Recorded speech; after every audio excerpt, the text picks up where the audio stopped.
Hi, இன்னைக்கான daily Hindu vocab பிக்சரோட படிக்க எல்லாரும் ரெடியா? ஸோ நம்ம நண்டு சிண்டுவும் ரெடி ஆயிட்டாங்க. ஸோ வாங்க வீடியோக்குள்ளே போகலாம். ஸோ ஃபர்ஸ்ட் வேர்டு என்னன்னு பார்த்தோன்னா ஆம்பிட். ஆம்பிட் அப்படின்னு பார்த்தோன்னா ஒரு எல்லை இல்லை வரம்பு சொல்லுவாங்கள்ல, ஒரு லிமிட். அதுதான் இதோட மீனிங். ஸ்ட்ரைடண்ட் அப்படின்னா ரொம்ப கத்தி பேசுவாங்கல்ல, ரொம்ப குரலை உயர்த்தி ரொம்ப ஹார்ஷாக பிஹேவ் பண்ணுறது தான் ஸ்ட்ரைடண்ட். ஸோ அடுத்ததாக நம்ம பார்க்கக்கூடிய வேர்ட் ப்ரெசிஷன். ப்ரிசைஸ் அப்படின்ற ஒரு ரூட் வேர்ட் கீழே வரும். இதோட மீனிங் அக்யூரேட்டாக இருக்கிறது, அப்புறம் ரொம்ப எக்ஸாக்டாக சொல்கிறது, துல்லியம். அதுதான் இதோட மீனிங். பெல்லிஜெரண்ட் அப்படின்னா போர் குணம் மிக்க, அதாவது சண்டை போடுறதுக்காகவே பேசுவாங்கன்னு சொல்லுவாங்கல்ல, ஸோ அதுதான் பெல்லி அப்படின்றதுக்கே அந்த மீனிங் தான் வரும்.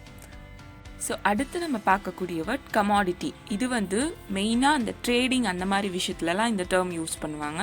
ஸோ இதோட மீனிங் நம்ம டெய்லி யூஸ் பண்ணுற அந்த கூட்ஸ், அதாவது ஆயில் ஆகட்டும், தங்கம், கிரெயின்ஸ், ஃபுட் கிரெயின்ஸ் ஆகட்டும், இதெல்லாம் தான் கமாடிட்டின்னு சொல்லுவாங்க.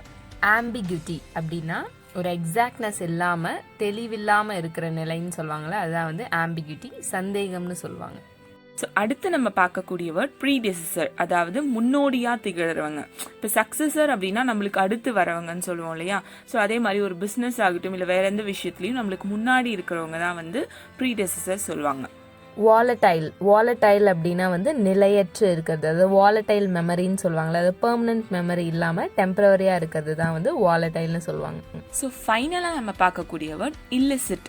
இல்லிசிட் டிரான்சாக்ஷன்ஸ், இல்லிசிட் பிஸ்னஸ்லாம் சொல்லுவாங்களா, அதாவது சட்டவிரோதமான, இல்லீகல், அன்லாஃபுல். அதுதான் இல்லிசிட்டோட மீனிங். ஸோ இன்னைக்கான டெய்லி vocab ஈஸியாக இமேஜோட பார்த்துட்டோம். ஸோ இதே மாதிரி டெய்லி வீடியோவில் நம்ம 10 vocab ஈஸியாக பார்த்துக்கலாம்.